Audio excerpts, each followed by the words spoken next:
સંસારી જીવના ભાવ મરણો તારવા કરુણા કરી સરિતા વહાવી શોધાતણી પ્રભુ વીરતે સંજીવની શોષાતી દેખી સરિતની કરુણા વિના હૃદયે કરી મુનિકુંદ સંજીવની સમય પ્રાવત તણે જન ભરી કુંદ કુંદ રચ્યું શાસ્ત્ર સાતિયા અમૃતે પૂર્યા ગ્રંથાધિરાજ તારામાં ભાવો બ્રહ્માંડના ભર્યા અહો વાણી તારી પ્રશમ રસવા વિનિતરતી મુમુક્ષુને પાતી અમૃત રસ અંજલિ ભરી ભરી અનાદિની મૂર્છા વિસતણી ત્વરાથી ઉતરતી વિભાવેથી ઠંવે સ્વરૂપ ભણી દોડે પરિણતિ તુષે નિશ્ચય ગ્રંથ ભંગ સગરા વ્યવહારના ભેદવા તું પ્રજ્ઞાશિણી જ્ઞાનને ઉદયની સંદેશહું છેદવા સાતી સાધકનો તુવાનો જગનો સંદેશ મહાવીરનો વિષમો ભવક્લાંતના હૃદયનો તું પંથ મુક્તિતણો શોણે તને રશની બાંધ શિથિલ થાય જાણે તને હૃદય જ્ઞાની તણા જણાય તો રોચતા જગતની રુચિયારસે સૌ ટુરીઝતા શકલ નાયક દેવરીઝે બનાવો પત્ર ખુંદનના રત્નોના અક્ષરો લખી તથાપી કુંદ સૂત્રોના અંકાએ મૂલ્ય ના કદી તથાપી કાનવાણીના અંકાએ મૂલ્ય ના કદી નમો રેંટાણં નમો સિદ્ધાણં નમો અયરણં નમો વજ્રણં નમો લોહેશ્વસાવણં ચત્તારી મંગલમ અરિહંતા મંગલમ સિદ્ધા મંગલમ શાહો મંગલમ કેવલી બંતો ધર્મો મંગલમ ચત્તારી લોકોટમાં અરિહંતા લોકોટમાં સિદ્ધા લોકોટમાં શાહો લોકોટમાં કેવલી બંતો ધર્મો લોકોટમાં ચત્તારી શરણ ભોજામી અરિહંતે શરણ ભોજામી સિદ્ધે શરણ ભોજામી શાહો શરણ ભોજામી કેવલી બંતો ધર્મો શરણ ભોજામી ઓમ નમો અરિહંતાણમ.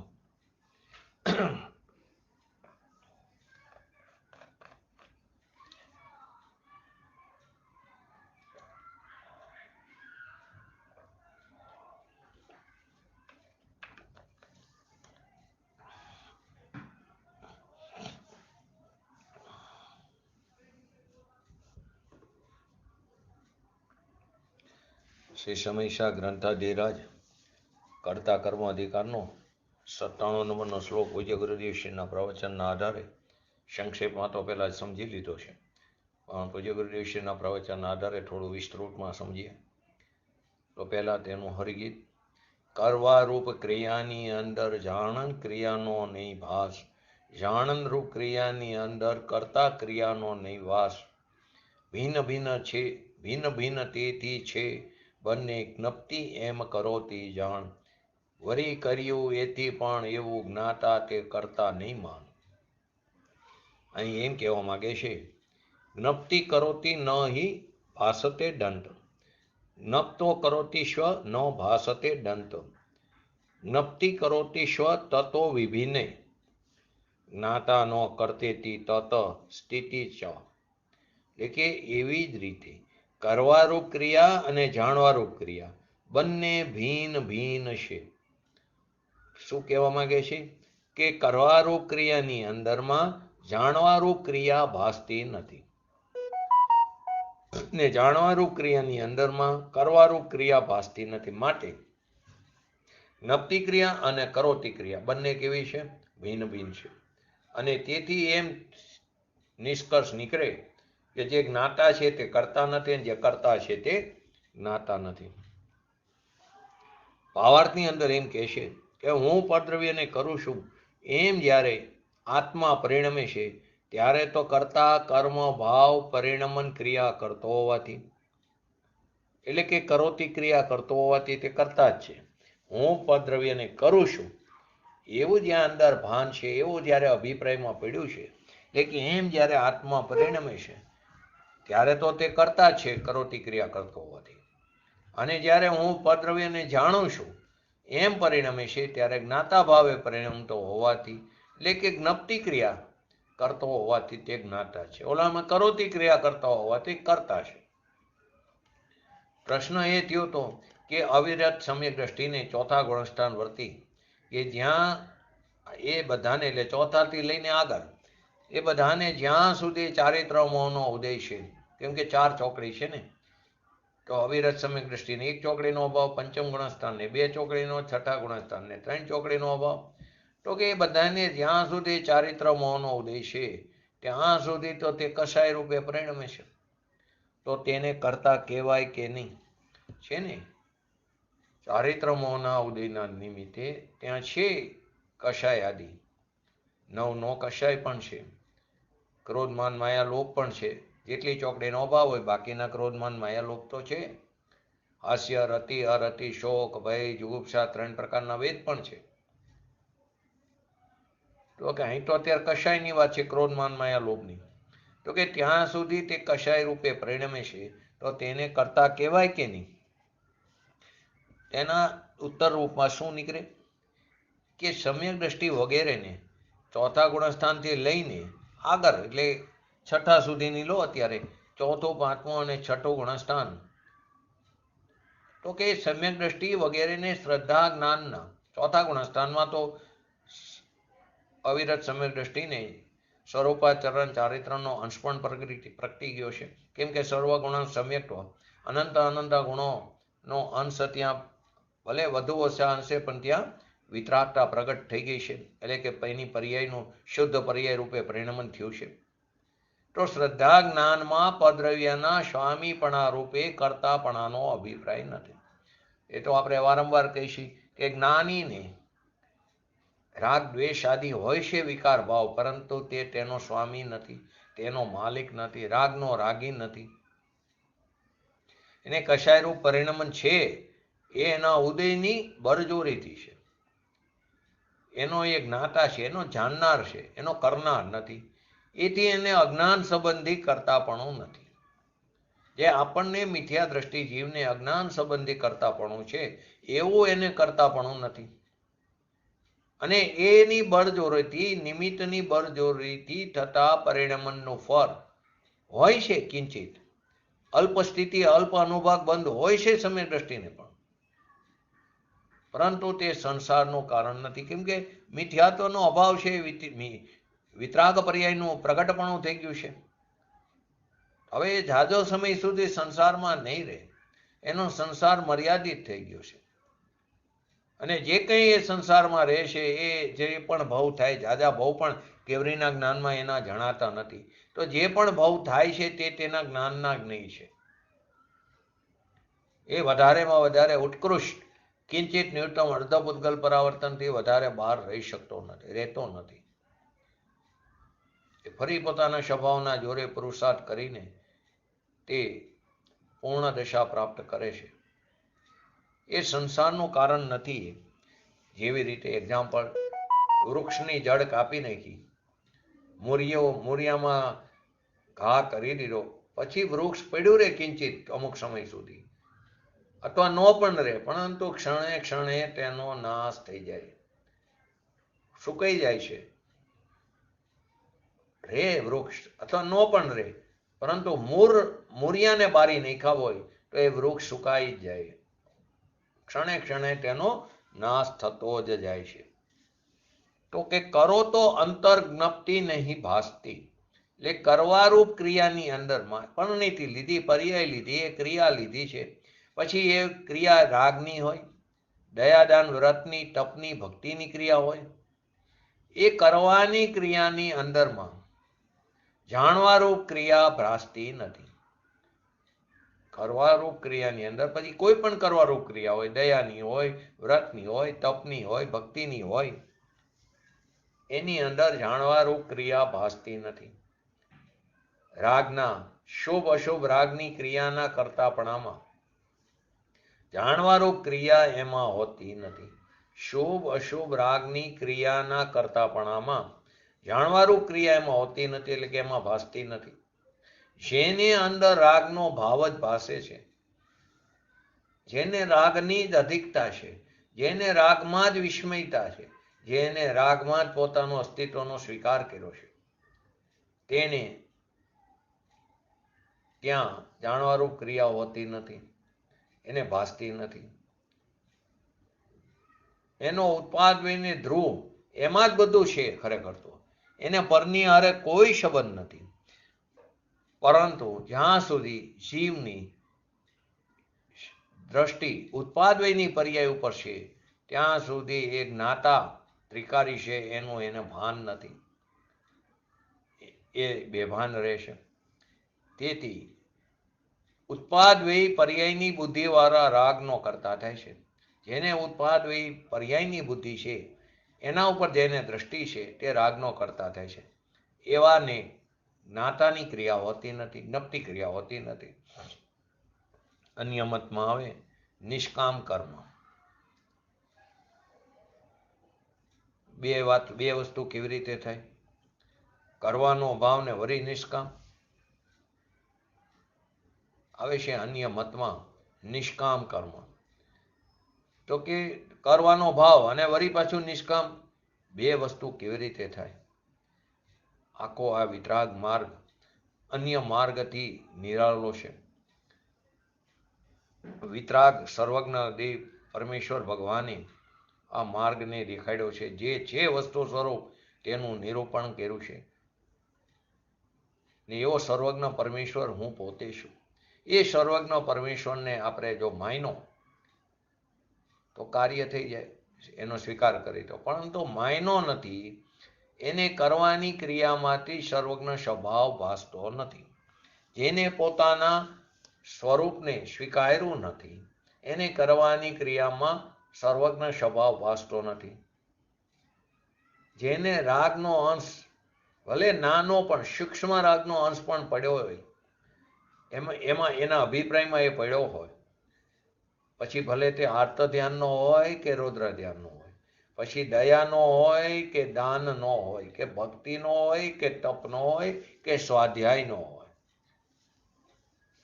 એવી કરવારૂપ ક્રિયા જેને ભાસે છે, એ ક્રિયા મારી છે એમ જેને ભાસે છે, એને જાણંદરૂપ ક્રિયા હોતી નથી.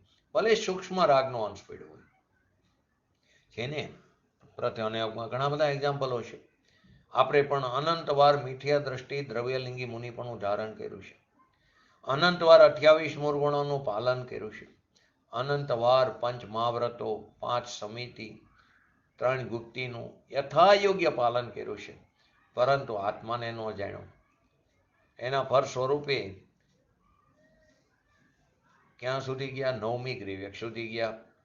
31 સાગરોપમને આયુષ્ય ભોગવીને આવ્યા. પરંતુ ભાવનો અભાવ ન કર્યો. કેમ કે અહીંયા સૂક્ષ્મ રાગનો અંશ પડેલો છે. એને પોતાનો માયનો છે, પડ્યો એને પોતાનો માયનો છે. તો એની જાણવારૂપ ક્રિયા હોતી નથી. માટે આપણે જે આ વાત છે વિતરાગની, એકાંત જેવી લાગે કે સોનગઢનું એકાંત છે, તો કે આ સોનગઢની વાત નથી. આ તો સર્વજ્ઞ વિતરાગ દેવની વાત છે. તે સાંભળવું નથી. અને આપણા સ્વભાવની મોટપની વાતો આપણે વાણીમાં ન આવે. વાણીની મર્યાદા છે. અનંત અનંત ગુણોથી ભરેલો ભગવાન આત્મા જે અલૌકિક દ્રવ્ય છે, એની મોટપની વાત તે વાણીમાં ન આવે. વચનથી કેટલું કહી શકાય? પરંતુ જેને એવી પ્રભુતા ભાસી છે એની ક્રિયામાં રાગની ક્રિયા ભાસતી નથી. છે ને, આપણે વધારે આપણે 1 કરોડ પૂર્વ આયુષ્ય લીધું શ્રીમંદર ભગવાનનું, ધારો કે હવે 1 કરોડ પૂર્વની અંદર સમય કેટલા અસંખ્યાત હોય, સમય અસંખ્યાત સમય. એક સમયની અંદર એક ગુણની પણ જો ચર્ચા કરે સર્વજ્ઞ ભગવાનની દિવ્ય ધ્વનિમાં, તો એ અનંત ગુણોને કેવી રીતે વાત કહી શકે? છતાં પણ એનો અર્થ એવો નથી કે વસ્તુ સ્વરૂપને પૂરો નિચોડ ન આવ્યો હોય, બધું અંદર આવી જાય છે. તો એ વાણીમાં લિમિટેશન, મર્યાદા છે. તો અનંત એટલે છેલ્લો ગુણ એમ નહીં, અનંત અનંત અનંત. એ અનંત ગુણોના અનંતનું અમાપનું માપ એક સમયની જ્ઞાનની પર્યાયમાં આવી જાય એવી તાકાત પડેલી છે અંદર. બસ એને સ્વીકારવાની છે. કોની પાસે? દરેક જીવ પાસે પડેલી છે. માટે કીધું, જેને આવી પ્રભુતા ભાસી છે એની ક્રિયામાં રાગની ક્રિયા ભાસતી નથી. કરવારૂપ ક્રિયાની અંદરમાં જાણનરૂપ ક્રિયા ભાસતી નથી. કેમ કે એને પર્યાય બુદ્ધિમાં રાગના અંશ ઉપર એની દ્રષ્ટિ છે, એના અભિપ્રાયમાં પડ્યું છે, એના અસ્તિત્વનો સ્વીકાર છે. તો એને જાણવારૂપ ક્રિયા હોતી નથી. એટલે કે તેને જ્ઞાતા શું એવું એને ભાસતું નથી. કરવારૂપ ક્રિયાની અંદર પણ પર્યાય જ લીધી. પર્યાયના શ્રેષ્ઠ કારકો, જે ગઈકાલે વાત કરી આપણે, ક્રિયાના કારકો, પર્યાયના શ્રેષ્ઠ કારકો. દ્રવ્યના શ્રેષ્ઠ કારકો તો શક્તિ અપેક્ષાએ છે, પરંતુ તે કુટસ્થ છે. અને જે પર્યાયના શ્રેષ્ઠ કારકો છે તે વ્યક્ત છે, તે પ્રગટ છે.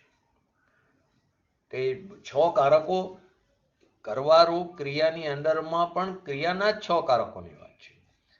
કર્તા, કર્મ, કરણ, સંપ્રદાન, અપાદાન, અધિકરણ. 2 એક્ઝામ્પલ પણ લીધા હતા ગઈકાલે, ચકમકનું અને તલનું. એના ઉપરથી સિદ્ધાંત પણ લીધો હતો. અને ધ્રુવમાં તો ષષ્ઠ કારકો ત્રિકાર પડેલા છે, પરંતુ એની સાથે સંબંધ નથી. એ પરિણામથી જે પર્યાય છે એ ક્રિયાના ષષ્ઠ કારકોને લીધા. જેને કરવારૂપ ક્રિયા એટલે કે જેને રાગની ક્રિયા છે,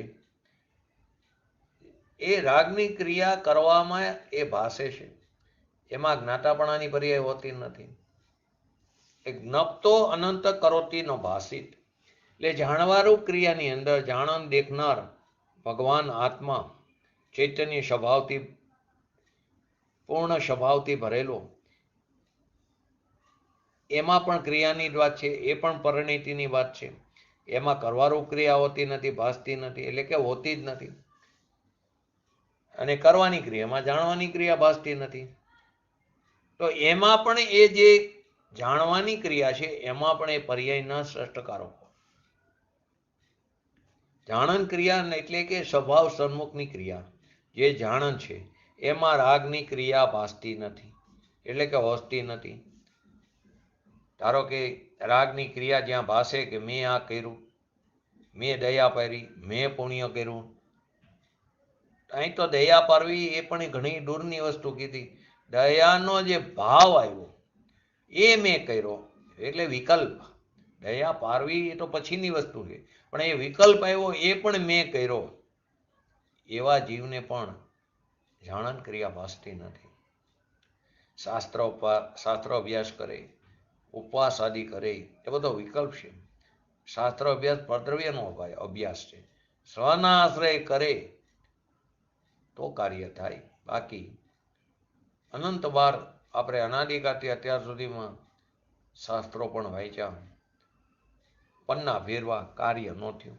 કેમ કે સ્વનું લક્ષ ન કર્યું. એને વ્યભિચારિણી કીધું, સ્વના લક્ષ વગરના શાસ્ત્રો અભ્યાસને. તો સ્વના આશ્રય કરે તો ત્યાં જોર કોનું? પોતાના ત્રિકારી દ્રવ્યનું. બાકી ત્યાં શાસ્ત્ર અભ્યાસમાં સ્વના લક્ષ વિના કર્યું. 11 અંગનું જ્ઞાન પણ આપણે અનંતવાર કર્યું, 9 પૂર્વનું, પરંતુ એ બધાને અજ્ઞાન કીધું. એ કાર્યકારી નથી. અહીંયા તો 2 વાત કરી કે જે રાગની ક્રિયા, વર્તમાન વિકલ્પની ક્રિયા, એ ક્રિયા મારી છે એમ ભાસે છે ત્યાં જ્ઞાતાની ક્રિયા હોતી નથી. અને જ્યાં જ્ઞાતાની ક્રિયા ભાસે છે એટલે જાણવા દેખવાનું પરિણમન જ્યાં થયું ત્યાં રાગની ક્રિયા હોતી નથી, રાગની ક્રિયા ભાસતી નથી. કેમ કે જ્ઞપ્તિ ક્રિયા અને કરોતી ક્રિયા બંને કેવી છે? ભિન્ન ભિન્ન છે. રાગની ક્રિયાનું પરિણમો અને જ્ઞાનની ક્રિયાનું પરિણમો બે ચીજ તદ્દન ભિન્ન ભિન્ન છે તો બે ષષ્કારકના પરિણમનથી. રાગની ક્રિયા એ પણ એ પર્યાયના ષષ્ટકારકોથી અને જ્ઞાનની ક્રિયા એ પણ પર્યાયના ષષ્ટકારકોથી, પરંતુ છે બે તદ્દન ભિન્ન છે. રાગ થાય, દયા આદિનો ભાવ આવે એ પણ ષષ્કારકના પરિણામથી ઊભો થાય છે અને એ વખતે જાણવાની ક્રિયાના ષષ્કારકનું પરિણમન નથી. જ્યારે દયા પારવાનો ભાવ આવ્યો, એ વિકલ્પ આવ્યો, રાગ આદિ થયો, એ ષષ્કારકના પરિણમનથી તે ઊભો થાય છે. એ વખતે જાણવાની ક્રિયાનું ષષ્કારકનું પરિણમન નથી. અને જ્યારે પોતાના ભગવાન આત્માની મા સત્તાનો જ્યાં સ્વીકાર થયો તે જ્ઞપ્તિ ક્રિયામાં કરોતી ક્રિયા તદ્દન ભિન્ન છે, ત્યાં હોતી જ નથી. તે વખતે જાણવાની ક્રિયા વખતે એના સંસ્કારકના પરિણમન વખતે કરોતી ક્રિયાના એના સંસ્કારકનું પરિણમન નથી. કેમ કે બંને ક્રિયા કેવી છે? ભિન્ન ભિન્ન છે.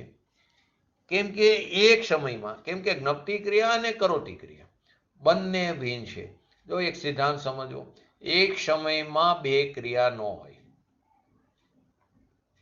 એક સમયમાં બે ક્રિયા ન હોય, એનું પણ આપણે સમજી. વસ્તુ વિજ્ઞાન સાર બહુ નાનું શાસ્ત્ર છે, સોનગઢ મળે છે. તો પૂજ્ય ગુરુદેવશ્રીના સમય વખતે એ વસ્તુ વિજ્ઞાન સારની બહુ વાત આવતી કે સોનગઢની મેપ, મોટર, પેટ્રોલ વગર હાલે, બધા એક્ઝામ્પલો એની અંદર આપ્યા છે. તો કે અહીં શું સિદ્ધાંત કીધો? એક સમયમાં બે ક્રિયા ન હોય, એક જ સમયમાં બે પર્યાયની લાયકાત હોય જ નહીં. એક સમયમાં બે પર્યાયની લાયકાત હોય જ નહીં. શું કહેવા માંગે છે? તો આપણે એને એક્ઝામ્પલથી સમજીએ. માટીની જે સમયની પર્યાયમાં ઘડો થવાની લાયકાત છે તે સમયે તે પોતાના ઉપાદાનથી જ ઘડા રૂપે પરિણમે છે. માટીમાં જે સમયની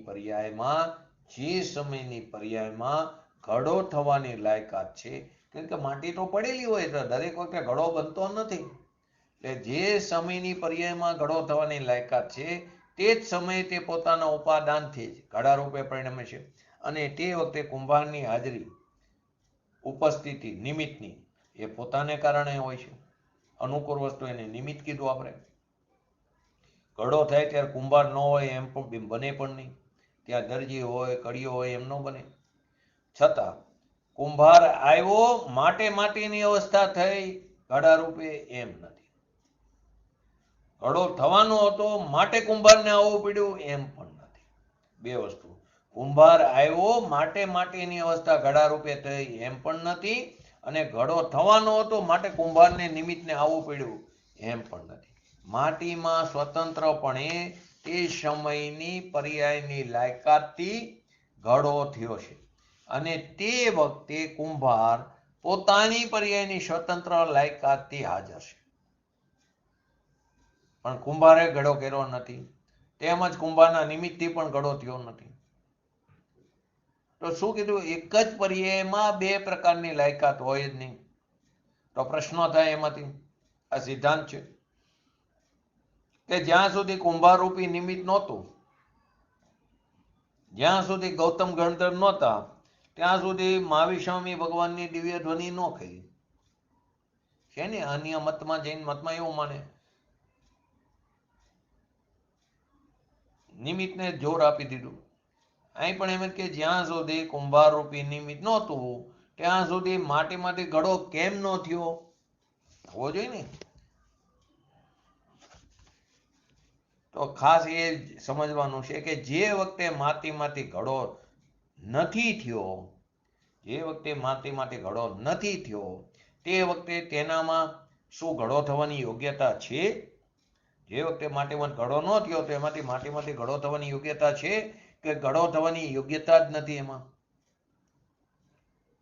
જો એમ માનવામાં આવે માટીમાંથી ઘડો નથી થયો તે વખતે પણ માટીમાં ઘડો થવાની યોગ્યતા છે. જો એમ માનવામાં આવે કે માટીમાંથી ઘડો નથી થયો તે વખતે પણ માટીમાંથી ઘડો થવાની યોગ્યતા છે, પરંતુ નિમિત્ત નથી માટે ઘડો નથી થયો, એ માન્યતા વિપરીત છે, બરાબર નથી. કેમ કે જ્યારે માટીમાં ઘડોરૂપ અવસ્થા નથી થઈ ત્યારે તેમાં પિંડરૂપ અવસ્થા હતી.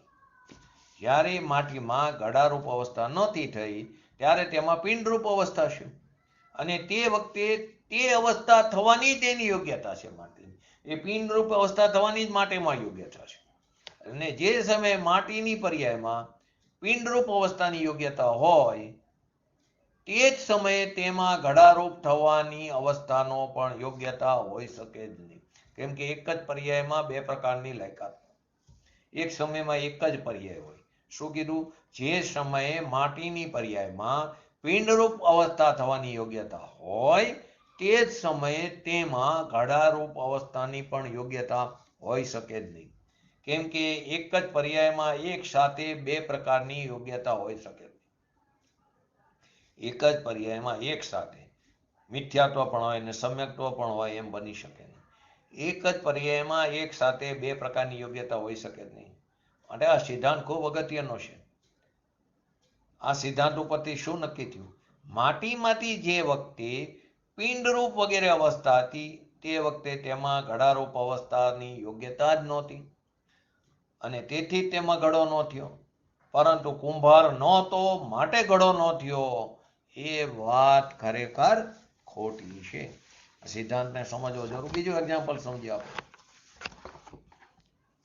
કે બે પર્યાયોની લાયકાત એક સાથે ન હોય. પિંડરૂપ અવસ્થાવાળી પર્યાય અને ઘડારૂપી અવસ્થા, એ બે પર્યાયોની લાયકાત એક સાથે ન હોય. એક સમયમાં બે લાયકાત હોતી જ નથી. આપણે એક સિદ્ધાંત, એક સમયમાં પર્યાયમાં બે લાયકાત હોતી જ નથી. કેમ કે જે સમયે જેવી લાયકાત હોય છે તેવી જ પર્યાય પ્રગટ હોય છે. જે સમયે જેવી લાયકાત હોય તેવી પર્યાય પ્રગટ હોય છે, અને તે જ વખતે જો બીજી લાયકાત પણ એ વખતે બીજી લાયકાત પણ હોય તો એક સાથે બે પર્યાય પ્રગટ થઈ જાય. ફરીવાર, જે સમયે જેવી લાયકાત હોય તેવી પર્યાય પ્રગટ હોય છે, અને એ જ વખતે જો બીજી લાયકાત પણ જો હોય તો એ પણ પર્યાય પ્રગટ થાય, તો એક સાથે બે પર્યાય પ્રગટ થાય. પરંતુ એમ ક્યારેય બની શકતું નથી. જે સમયે જે પર્યાય પ્રગટ હોય છે તે સમયે બીજી પર્યાયની લાયકાત હોતી જ નથી. જે સમયે જે પર્યાય પ્રગટ હોય છે એ સમયે બીજી પર્યાયની લાયકાત હોતી જ નથી. જો ધારો કે રોટલીનું એક્ઝામ્પલ લો, આમાં અહીં પિંડ હતો, અહીંયા લોટ રૂપે, તો એ લોટ રૂપી અવસ્થાની લાયકાત વખતે રોટલી રૂપ અવસ્થાની લાયકાત હોતી જ નથી. લોટ રૂપ અવસ્થાની લાયકાત વખતે રોટલી રૂપ અવસ્થાની લાયકાત હોતી જ નથી. તો પછી નિમિત્ત ન મળ્યા માટે રોટલી ન થઈ, એ વાત અવકાશ નો રહ્યો એ વાતનો. અને જ્યારે રોટલી થાય છે ત્યારે તો પૂર્વની લોટની પર્યાયનો તો અભાવ કરીને જ થાય છે. એ લોટ અવસ્થાનો નાશ થઈને જ થાય છે, અભાવ થઈને થાય છે.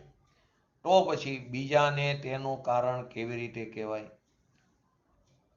બહુમાં બહુ આપણે કહેવું હોય ઉપચારથી તો લોટરૂપી પર્યાયનો વ્યય થયો એને રોટલી રૂપ પર્યાયનું કારણ કહી શકાય. અંતરક્ષણવર્તી પૂર્વ પર્યાયના વ્યયને ક્ષણિક ઉપાદાનને, વ્યયરૂપી ક્ષણિક ઉપાદાનને ઉપચારથી કારણ કહી શકાય, વધારેમાં વધારે પૂર્વની પર્યાયનો. તો લોટરૂપી પર્યાયનો વ્યય થયો તેને રોટલી રૂપ પર્યાયનું કારણ કહી શકાય. તો સિદ્ધાંત સમજવાની જરૂર છે કે બે પર્યાયોની લાયકાત એક સાથે ન હોય. એક સમયે એક જ પર્યાય હોય, બીજી પર્યાય હોતી નથી. અહીં પણ એ સિદ્ધાંત લાગુ પડ્યો. શું કીધું? કે બે ક્રિયા ન હોય, રાગની ક્રિયા, જ્ઞપ્તિ ક્રિયા અને કરોતી ક્રિયા, એ બંને કેવી ભિન્ન ભિન્ન છે. એક સમયમાં બે ક્રિયા ન હોય, જ્ઞપ્તિ હોય ને કરોતી હોય એમ ન હોય. ભલે ધર્મીને રાગની ક્રિયા હોય છતાં તેને જાણનારની ક્રિયા તે એક જ વસ્તુ એને વર્તે છે. એને રાગની ક્રિયા હોય ભૂમિકા અનુસાર, પરંતુ એને જાણનારની ક્રિયા તે એક જ વસ્તુ વર્તે છે. કેમ તો જ્ઞાતાપણા તરફના લક્ષની એને ક્યાં છે? પોતાનો સ્વભાવ તરફ લક્ષ છે. એ લક્ષથી જાણવાની ક્રિયા એક જ વર્તે છે. રાગની ક્રિયા પણ ભેગી છે એમ નથી, ખાલી એને જાણવાની ક્રિયા એક જ વર્તે છે, જ્ઞપ્તિ ક્રિયા. પર્યાયની વાત છે, પરિણીતિની દશાની હાલતની. તો કે જાણવાની ક્રિયા એક જ વર્તે છે, પણ રાગની ક્રિયા પણ ભેગી છે એમ નથી. માટે અહીંયા જ્ઞપ્તિ ક્રિયા અને કરોતી ક્રિયા બંને ભિન્ન છે. તે સિદ્ધ થયો. જ્ઞાતા છે તે કરતા નથી, કરતા છે જ્ઞાતા નથી.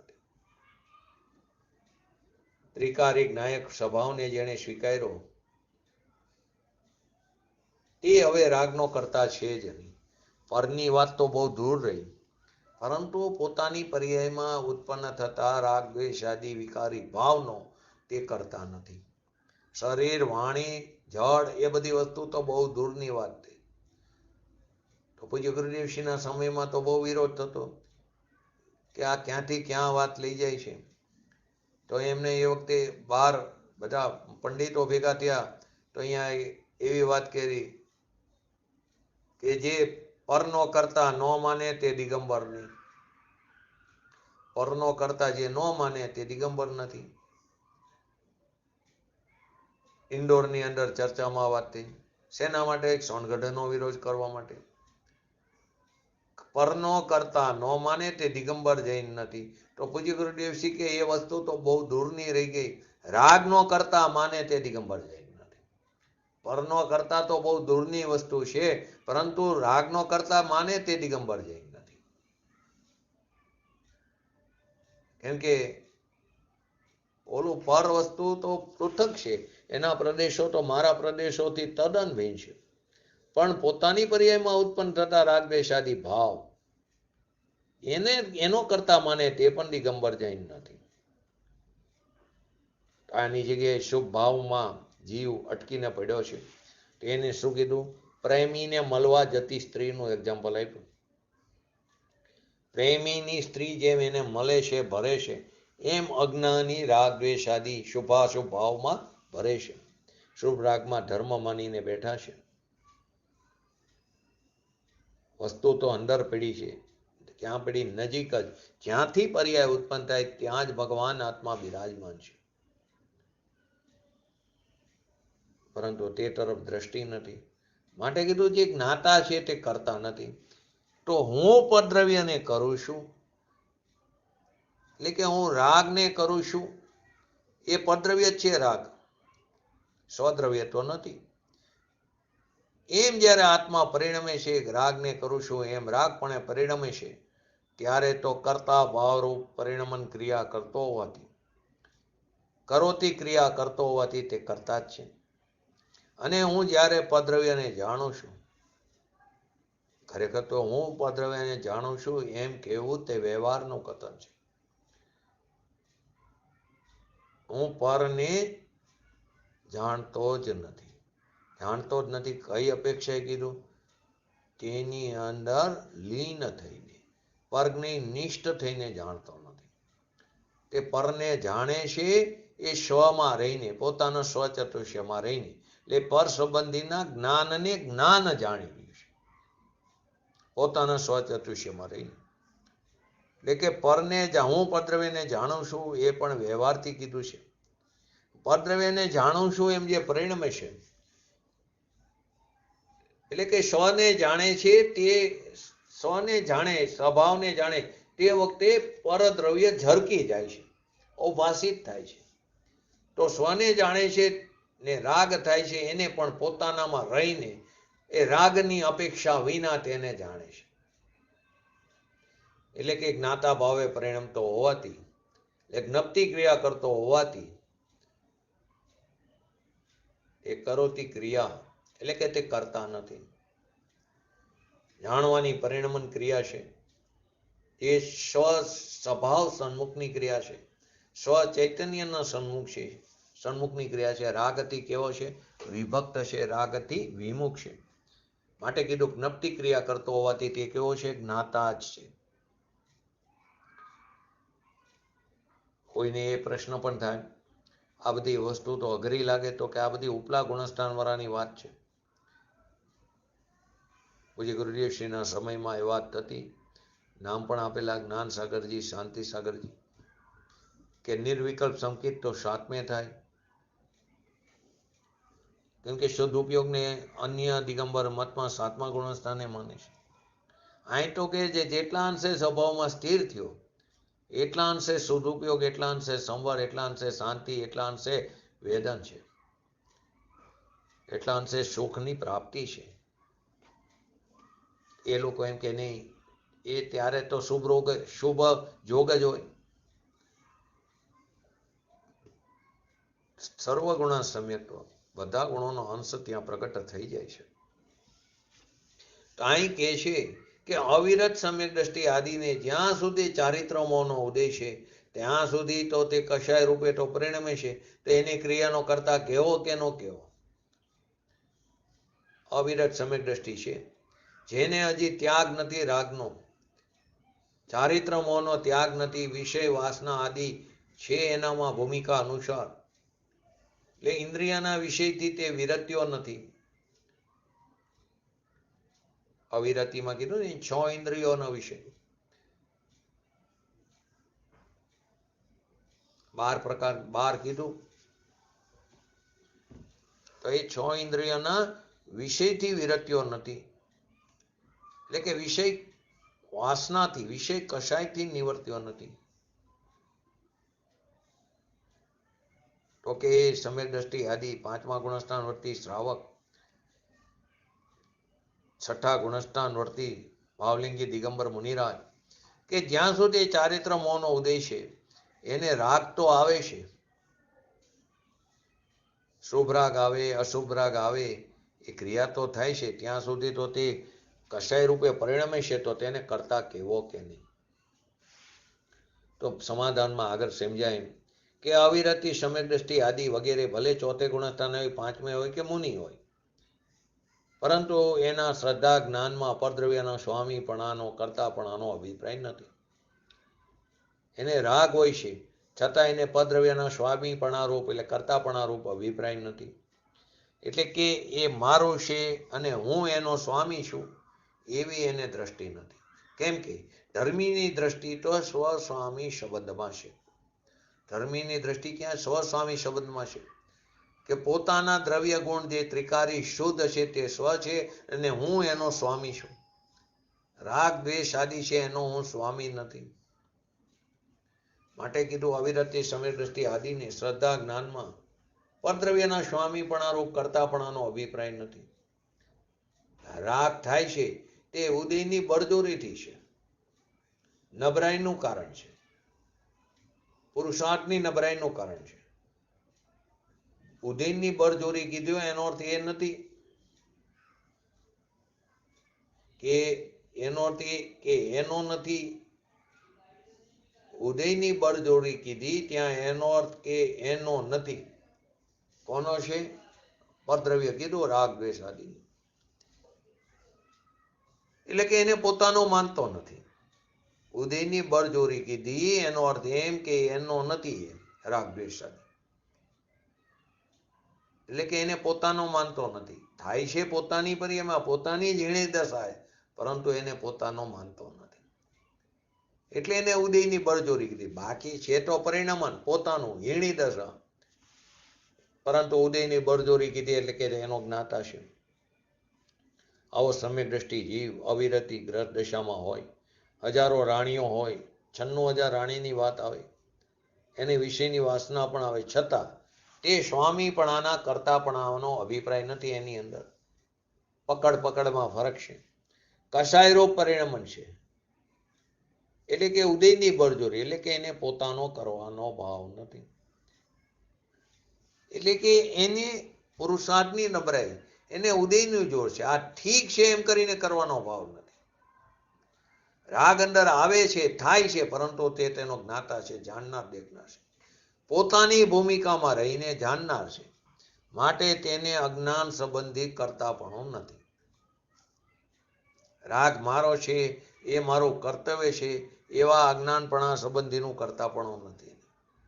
નિમિત્તની બળજોરીથી થતા પરિણામનું ફળ એને હોય છે કિંચિત, પણ અલ્પ સ્થિતિ અલ્પ અનુભાગને શાસ્ત્રની અંદર ગૌણ કરીને નથી એમ કહેવામાં આવ્યું છે. નિમિત્ત છે પોતાનું અશુદ્ધ ઉપાદાન, પણ એ અશુદ્ધ ઉપાદાનને પરમાં નાખી દીધું, કેમ કે એને દ્રષ્ટિ પોતાના શુદ્ધ ઉપાદાન તરફથી. ઉપાદાન તો ત્રિકારી શુદ્ધ છે, પર્યાયની અપેક્ષાએ શુદ્ધ અને અશુદ્ધ કીધું. તો એને જેની શુદ્ધ ઉપાદાનની દ્રષ્ટિ છે એ અપેક્ષાએ અશુદ્ધ ઉપાદાનને નિમિત્તમાં નાખી દીધું, પરમાં નાખી દીધું. એ નિમિત્તની બળજોરીથી થતા, એટલે કે પોતાને કરવા રૂપનો પ્રેમ એનામાં નથી, એમાં રસ નથી, એમાં સુખ બુદ્ધિ નથી, પણ આવ્યા વિના રહેતો નથી ભૂમિકા અનુસાર રસ્તામાં. એ સહચર નબળાઈને લઈને નિમિત્તની બળજોરીનું પરિણામનું ફળ છે કિંચિત, થોડો રસ, થોડો સ્થિતિ એટલે કે અનુભાગ છે એને ભૂમિકા અનુસાર, પરંતુ તે સંસારનું કારણ નથી. કેમ કે પોતાનું જ્યાં ત્રિકારી ભગવાન આત્મા ત્યાં જ એનું જોર છે, એમાંથી જોર એનું ખસતું નથી. એને લઈને કિંચિત કંઈક પરિણામનું ફળ આવે, પણ એ સંસારનું કારણ નથી, એના ભાવ નહીં વધે. અને કદાચ એવા જીવને ભવિષ્યનું આયુષ્ય બંધાય, જો એના ભાવ હોય, જો એને ભવિષ્યનું આયુષ્ય બંધાય, તો એમાં પણ છે એવા જ્ઞાની જીવની એને અસ્વભાવ વખતે આયુષ્ય નહીં બંધાય. સમ્યક દ્રષ્ટિ જીવને કદાચ એને ભાવ હોય, જે કંઈ એના ભાવ હોય, એ ભાવ એક જ ભાવ બંધાય આગલો, તો એ જે ભાવ બંધાય, જે ગતિ બંધાય, એ અશુભ ભાવ વખતે નહીં બંધાય એનું આયુષ્ય. શુભ ભાવ આવશે ત્યારે આયુષ્ય બંધાશે. આપણને તો ગમે તે ભાવે બંધાય, અશુભ ભાવ આવે ત્યારે બંધાય, શુભ ભાવ આવે ત્યારે બંધાય. પરિણામો આપણા પરિણામો ઉપર છે, પરંતુ એને અશુભ ભાવ વખતે આયુષ્ય નહીં બંધાય. શુભ આવશે ત્યારે એને આયુષ્યનો બંધ પડશે. પછી ભલે તે સમય દ્રષ્ટિ મનુષ્ય હોય કે તિર્યંશ હોય, એનો આયુષ્ય અશુભ ભાવ વખતે આયુષ્ય નહીં બંધાય. એ એટલું દ્રષ્ટિનું જોર છે. માટે એક્ઝામ્પલ પણ જેમ વૃક્ષની જડ કાપ્યું હોય, એનું મૂળ કાપ્યું, પછી ડાર પાંખડા કેટલો કાર રે કદાચ કિંચિત થોડો કાઢે, પણ થોડી વાર પછી કેવું થઈ જવાનું, સુકાઈ જવાનું, મૂર્યું કાપ્યું હોય. એમ જેને રાગની એકતા તોડી નાખીને, જેને સ્વભાવની એકતા પ્રગટ કરી છે, જેને પોતાના ત્રિકારી સ્વભાવની એકતાનો ભાવ પ્રગટ કર્યો, એને રાગની એકતાનો ભાવ તોડી નાખ્યું, મૂર્યાને તોડી નાખ્યું, બારી નાખ્યું. એને જાજો સમય સુધી રાગ નહીં રહે. એને સ્વભાવનો જોર એટલું બધું હોય કે રાગદ્વેષ આદિ ઉત્પન્ન જ નહીં થાય, એને રાગદ્વેષ આદિનો નાશ કર્યો એમ કહેવામાં આવશે. ઘણા લોકો કે બહારની ક્રિયાને મહત્વ આપી દે, બહારની ક્રિયા ઉપરથી ધર્માત્માનું મૂલ્યાંકન નક્કી કરે, એમ નથી. કે સાધુની આવી ક્રિયા હોય સાધુ કહેવાય, આવી ક્રિયા હોય સાધુ ન કહેવાય. ચોથે ગુણસ્થાને જો હજી તો હિંસા છે, જૂઠ છે, તો કોઈ એમ કે આ તો સાધુ છે, સાધુ એમ કે અમારે તો આટલો ત્યાગ છે, પરંતુ ખરેખર તારે ત્યાગ જ ક્યાં છે? મિથ્યા દ્રષ્ટિ દ્રવ્યલિંગી મુનિપણાની વાત છે, વસ્ત્ર સહિત મુનિપણાની તો વાત જ નથી. નગ્ન દિગંબર મુનિપણું હોય, મિથ્યા દ્રષ્ટિ પહેલા ગુણસ્થાન વર્તી, એમ કે અમારે તો આટલો ત્યાગ છે, ત્યાગ ક્યાં છે? દ્રષ્ટિના ત્યાગ વિના ત્યાગ જ ક્યાં છે? ખરેખર તો એ છૂટું છે, છૂટાને છૂટું જાણવાનું છે. તો દ્રષ્ટિના ત્યાગ વિના ત્યાગ જ ક્યાં છે? અને જ્યાં હજી મિથ્યાત્વનો ત્યાગ નથી, ત્યાં અવ્રતનો ત્યાગ આવ્યો ક્યાંથી? પહેલું તો મિથ્યાત્વનો ત્યાગ થવો જોઈએ, દ્રષ્ટિમાંથી છૂટવું જોઈએ. તો સમ્યક દ્રષ્ટિને પરિણામ આવે છતાં કે ભાવ અશુભ આવે છતાં એનું ફળ સંસાર નથી, રખડવાનું ફળ નથી. કોઈ એમ કે એના કરતા તો એને તો અશુભ ભાવ, એના કરતા તો અમે શુભ ભાવ કરી છે, પણ એ શુભ ભાવ મારો છે એવું માન્યું છે, તો તું મિથ્યા દ્રષ્ટિ છે. માટે કીધું વૃક્ષ કિંચિત કાર રે કે નો રે, પણ ઝાડનું મૂળ કાપ્યા પછી તે સુકાઈ જતે.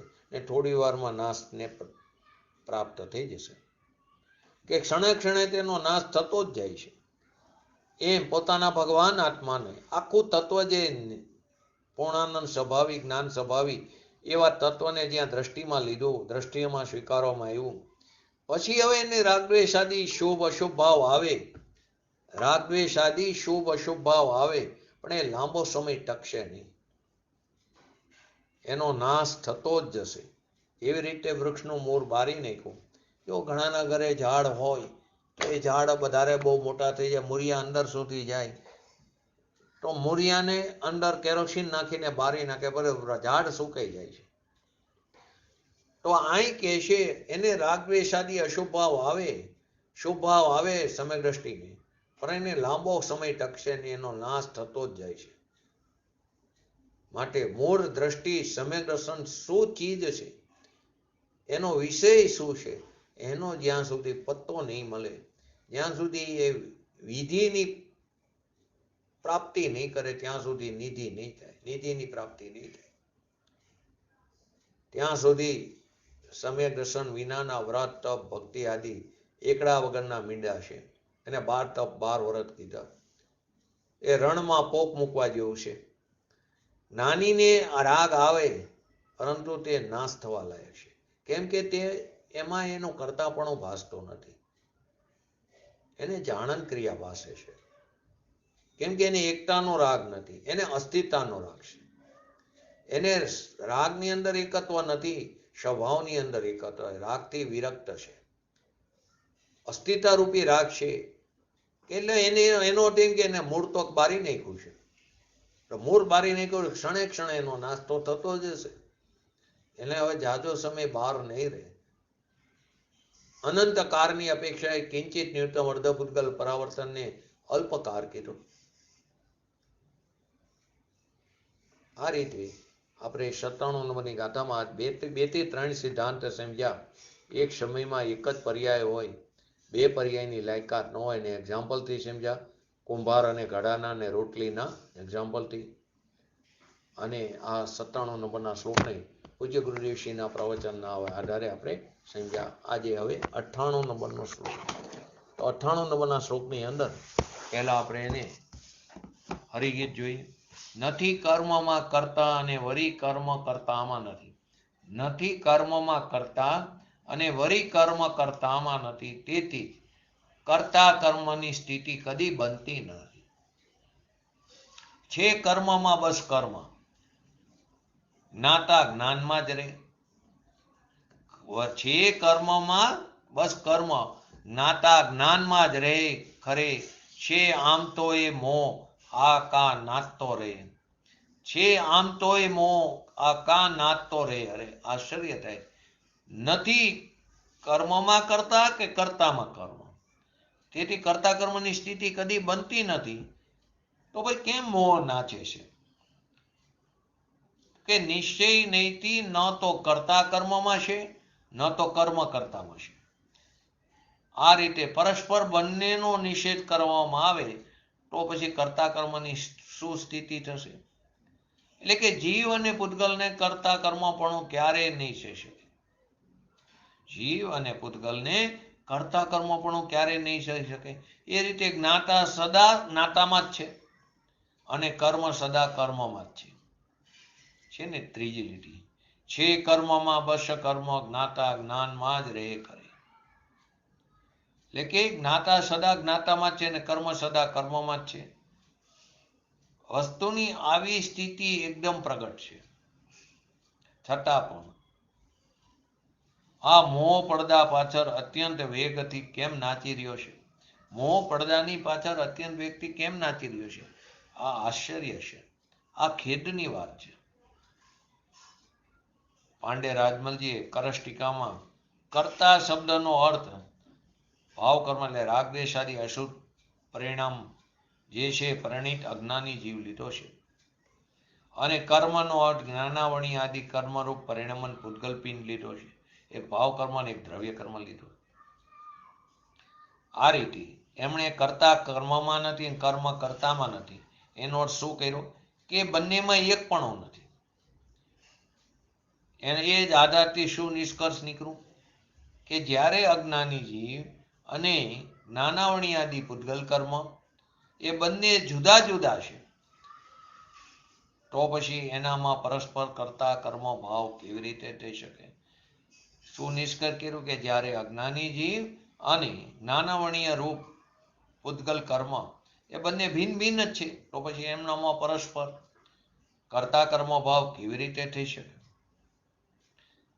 તેથી વસ્તુ સ્થિતિ અત્યંત સ્પષ્ટ છે કે જ્ઞાતા જ્ઞાતામાં છે અને જ્ઞાનાવણી આદિ કર્મ કર્મમાં છે. તો પછી કોણ જાણે અજ્ઞાની જીવોની માન્યતામાં મોહ કેમ નાચી રહ્યો છે? આ મોટા અચંબાની વાત છે, માટે આના ઉપર ગંભીરતાથી વિચાર કરવો જોઈએ. કવિવર પંડિત બનારસી દાસીએ નાટક સમયસારમાં આ છંદનો ભાવાનુવાદ એ રીતે કર્યો કે કર્મ પિંડ અરુ રાગ ભાવ મિલી એક દોઈ એક હોઈ નહીં, દો ભિન્ન સ્વરૂપ બસ હી દો ન જીવ મહી, કર્મ પિંડ પુદ્ગલ વિભાવ રાગ આદિ મૂઢ ભ્રમ અલખ એક પૂગલ અનંત કીર્તિ અનંત કિમી ધરહી પ્રકૃતિ સમ, નિજ નિજ વિલાસ જૂત જગત મહી, નિજ નિજ વિલાસ જૂત જગત મહી, જથા સહજ પરિણમી તીમ કરતાર જીવ જડ કર્મ કો મોહ વિકલ જન કહી ઇમ. તો કે જ્ઞાનાવણીય દ્રવ્ય કર્મનો પિંડ અને રાગ દ્વેષાદી ભાવ કર્મ આ બંને મળીને એક થતા નથી. બંને કેવા? જુદા જુદા જ છે. બંને જુદા જુદા જ રહેશે અને આ બંને જ જીવમાં નથી.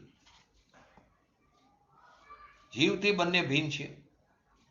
નાનાવણીય દ્રવ્ય કર્મ પૂતગલ ભિન્ન છે અને રાગ દ્વેષાદી કર્મ જીવનો વિભાવ છે. આત્મા એક છે ને પૂતગલ અનંત છે. બંનેની પ્રકૃતિ એક સમાન કેવી રીતે થઈ શકે? કેમ કે આ જગતમાં બધા પદાર્થ પોતપોતામાં વિલસિત થઈ રહ્યા છે. અનંત પદાર્થ છે, બધા પદાર્થ પોતપોતામાં વિલસિત થયા છે. એટલે કે યથાયોગ સહજ ભાવથી પોતપોતામાં પરિણમી રહ્યા છે. તો પણ મોહના મારથી આકુર લોકો, વ્યાકુર લોકો એમ કહે છે કે જીવ જળ કર્મનો કરતા છે. જે મોહના મારથી જે વ્યાકુર છે એ લોકો શું કહે છે જગતની અંદર કે જીવ જળ કર્મનો કરતા છે? તો કે જીવને જળ કર્મનો કરતા કેવો એ મોહમાં નાચવાની વાત છે.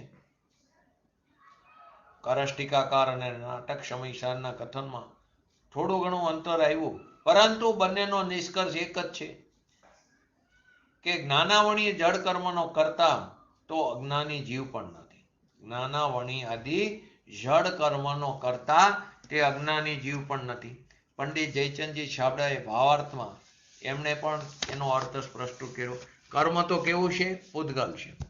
જીવને એનો કરતા કેવો તે અસત્ય છે. એ બંનેમાં અત્યંત ભેદ છે.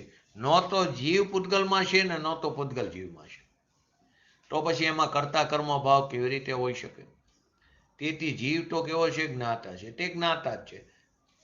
અને પૂતગલ એટલે એ પૂતગલ કર્મનો કરતા નથી. અને પૂતગલ કર્મ છે તે પૂતગલ જ છે, માટે તે જ્ઞાતાના કર્મ નથી. આચાર્ય દેવે ખેદપૂર્વક કીધું, આ રીતે પ્રગટથી જોવો તો દ્રવ્ય કેવા છે? ભિન્ન છે. છતાં પણ હું કરતા છું ને આ પૂતગલ મારું કર્મ એટલે કે કાર્ય છે. આ રીતે અજ્ઞાનીનો મોહ અજ્ઞાન કેમ નાચી રહ્યું છે? આ કૃષ્ણ ભાવને પૂજ્ય ગુરુદેવશ્રીએ પણ સમજાવ્યું કે જે રાગ દ્વેષાદી વિકલ્પ પોતે સ્વસમયમાં પોતાની પર્યાયગત યોગ્યતાથી થાય છે. રાગ દ્વેષાદી વિકલ્પ એ સમયની સ્વપર્યાયની લાયકાતથી પોતાની પર્યાયગત યોગ્યતાથી થાય છે. એમને હું કરું છું એવા કર્તૃત્વ રૂપ મિથ્યાત્વથી પરિણિત થયેલો જીવ, હું કરું છું એવા ભારથી, એવા મિથ્યાત્વથી પરિણિત થયેલો જીવ કરતા કહેવાય.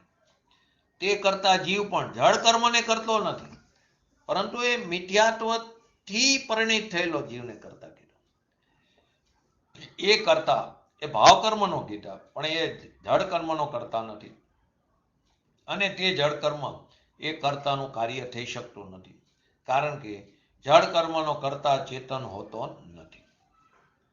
આત્મા પોતાના અશુદ્ધ પરિણામનો કરતા તો છે અજ્ઞાન દશામાં, પરંતુ જળ કર્મનો કરતા નથી. અને જળ કર્મ પણ પોતાની પર્યાયના કરતા છે, પરંતુ તે ચેતનની પર્યાયને કરતો નથી. આવી સ્થિતિમાં બંનેની વચ્ચે કરતા કર્મપણું ક્યાં રહ્યું? શરીર, મન, વાણી આદિ ક્રિયાનો કરતા તો અજ્ઞાની પણ નથી. જ્ઞાનીની વાત તો દૂર રહી, પણ અજ્ઞાની પણ નથી. કારણ કે બંને કેવા છે? ભિન્ન ભિન્ન છે. બંને વચ્ચે પરસ્પર દ્વંદ છે, ભિન્નતા છે. જ્યાં ભિન્નતા છે ત્યાં કર્તા કર્મનો સંબંધ કેવી રીતે હોઈ શકે? તો આત્મા અજ્ઞાન ભાવથી મિથ્યાત્વાદી પરિણામોને પણ કરે છે અને જળ કર્મની પર્યાયને પણ કરે, એવી વસ્તુ સ્વરૂપની મર્યાદા જ નથી. પોતાના મિથ્યાત્વ પરિણામને કરે ને જળ કર્મની પર્યાયને પણ કરે, એવી મર્યાદા નથી. આ રીતે જળ કર્મ પોતાની જળ કર્મની પર્યાયને કરે અને જીવના મિથ્યાત્વને પણ કરે જળ કર્મ, એવું સામર્થ્ય પણ એ વસ્તુમાં પણ નથી. કેમ કે એક દ્રવ્યથી બીજું દ્રવ્ય અત્યંત ભિન્ન છે. એક દ્રવ્યનો બીજા દ્રવ્યમાં અભાવ છે. તેથી ભિન્ન ભિન્ન બે દ્રવ્યોમાં કરતા કર્મ પણ હોતું નથી. લૌકિક જન શું માને છે? કે જડનું કાર્ય જીવ કરી શકે છે, પરંતુ એમ માનવું એ ભ્રમ છે એમનું. તન, મન, વચન, ધન, દોલત વગેરે બધું પૂતગલ છે. આત્માથી બધા અત્યંત ભિન્ન છે. આ કારણે જડ પૂતગલની અવસ્થાનો આત્મા કરતા નથી. માટે ધન દોલત કમાવી, મકાન બનાવવું, આ બધું કાર્ય આત્માનું નથી. આ અજ્ઞાનથી રાગ, દ્વેષ અને મિથ્યાત્વ આદિના જે અજ્ઞાન ભાવ થાય છે તેને અજ્ઞાનીએ કર્યા એમ કહેવામાં આવે. એનો કરતા અજ્ઞાન દશામાં અજ્ઞાનીને કહેવામાં આવ્યો. માટે આચાર્ય કે જ્ઞાતા સદા જ્ઞાતામાં જ રહેશે, કર્મ સદા કર્મમાં જ રહેશે. જ્યારે પરના કર્તૃત્વની બુદ્ધિ છૂટી જાય છે ત્યારે હું જ્ઞાયક છું એવી જ્ઞાતાપણાની દ્રષ્ટિ ખીલી જાય છે. પહેલા શું કીધું? જળ કર્મમાં આત્મા નથી અને આત્માના અશુદ્ધ પરિણામમાં જળ કર્મ નથી. પછી વાત બદલીને શું કીધું? ભગવાન આત્મા જ્ઞાયક રૂપ છે, આનંદ રૂપ છે, ઈશ્વર રૂપ છે, અપરિમિત છે, એના સ્વભાવની શક્તિ બેહદ છે. એનો જ્ઞાતા સદા જ્ઞાતા સ્વભાવમાં જ રહેશે. એવો જ્ઞાતા સદા જ્ઞાતા સ્વભાવમાં જ રહેશે. એમાં જ અંતરદ્રષ્ટિ કરવાનું નામ સમ્યક દર્શન છે. એનું નામ ધર્મ છે. માટે સમ્યક દર્શનને પ્રાપ્ત કરવામાં કોઈ પણ પ્રકારની સહાયતાની અપેક્ષા નથી, વ્યવહારની પણ અપેક્ષા નથી. એવી વસ્તુની મર્યાદા પ્રગટ છે. તો પણ આ મોહ આટલા બધા વેગથી કેમ નાચી રહ્યો છે? આચાર્યને એનું આશ્ચર્ય છે. આ રીતે આ છંદમાં જે કીધું, સંપૂર્ણ કર્તા કર્મ અધિકારના વચનથી એ વાત સ્પષ્ટ થઈ કે રાગ, દ્વેષ, મોહ રૂપ જે ભાવ કર્મનો કરતા અજ્ઞાની આત્મા થાય છે, તો પણ જ્ઞાનાવણી આદિ જળ કર્મનો અને શરીર આદિ ન કર્મનો કરતા તો જ્ઞાનીએ નથી ને અજ્ઞાની કોઈ પણ જીવ નથી. માટે આગમમાં જ્યાં જ્યાં આત્માને જળ કર્મનો કરતા ન કર્મનો કરતા કહેવામાં આવ્યો, એ બધું અસદભૂત વ્યવહારની અપેક્ષાથી કહેવામાં આવ્યું. અસદભૂત વ્યવહારના ઉપચારિત કથનથી જ કહેવામાં આવ્યું છે. આવી વસ્તુ સ્થિતિ અત્યંત સ્પષ્ટ હોવા છતાં અજ્ઞાનીને પરકર્તૃત્વ સંબંધી મોહ જાણે કેમ નાચે છે. માટે આ પ્રકારનું આશ્ચર્ય 98 નંબરના કળશમાં બતાવ્યું. અને આ પછી આચાર્ય અમરચંદ્ર દેવે આ કળશના ઉપસારમાં એક વાક્ય લખ્યું ઉત્થાનિકામાં, અથવા નાનત્યયતા તથાપી, અથવા મોહ નાચે છે તો નાચે. મોહ નાચે તો ભલે નાચે, પણ એથી વસ્તુની સ્થિતિમાં કોઈ ફરક પડવાનો જ નથી. કારણ કે વસ્તુ સ્થિતિ તો જે છે તે છે. જ્ઞાન જ્યોતિ પ્રગટ થતા બધું સહજ થઈ જાય છે. જ્ઞાન જ્યોતિના પ્રગટ થવાથી શું ન થાય? બધું થાય છે. એનું સ્પષ્ટીકરણ એ છેલ્લા કળશની અંદર કર્તા કર્મ અધિકારની સમાપ્તિ કરતા 99 નંબરના શ્લોકની અંદર આચાર્ય ભગવાન સમજાવે છે. તો આપણે સંક્ષિપ્તમાં 98 નંબરનો કળશ સમજ્યા. આવતીકાલે પૂજ્ય ગુરુદેવશ્રીના પ્રવચનના આધારે આપણે 98 નંબરના કળશને સમજીને પછી આગળ 99 નંબરનો કરેલ અને કર્તા કર્માધિકાર આપણો અહીંયા પૂરો થાય. બોલો જીનવાણી સ્તુતિ.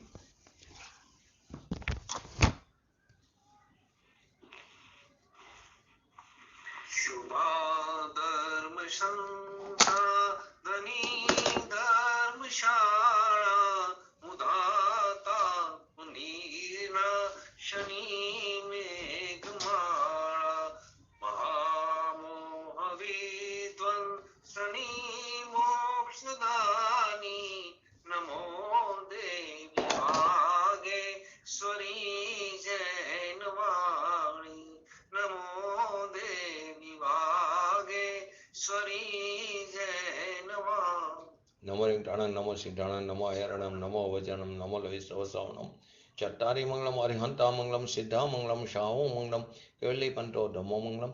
ચટ્ટારી લુગટમાં અરિહંતા લુગટમાં સિદ્ધા લુગટમાં શાહુ લુગટમાં કેવલી પંતો ધમો લુગટમાં ચટ્ટારી શરણ બોજામી અરિહંત શરણ બોજામી સિદ્ધે શરણ બોજામી શાહુ શરણ બોજામી કેવલી પંતો ધમો શરણ બોજામી. બોલીએ શ્રી પંચ પરમેષ્ઠી ભગવંતોનો જય હો. બોલીએ શ્રી જીનવાણી માતનો જય હો. બોલીએ શ્રી પરમ પૂજ્ય પ્રમુખકારી શ્રી સદગુરુ દેવનો જય હો. બોલીએ શ્રી પ્રસમૂર્તિ ભગવતી માતનો જય હો. બોલીએ શ્રી સનાતન જૈન દિગંબર ધર્મનો જય હો. જય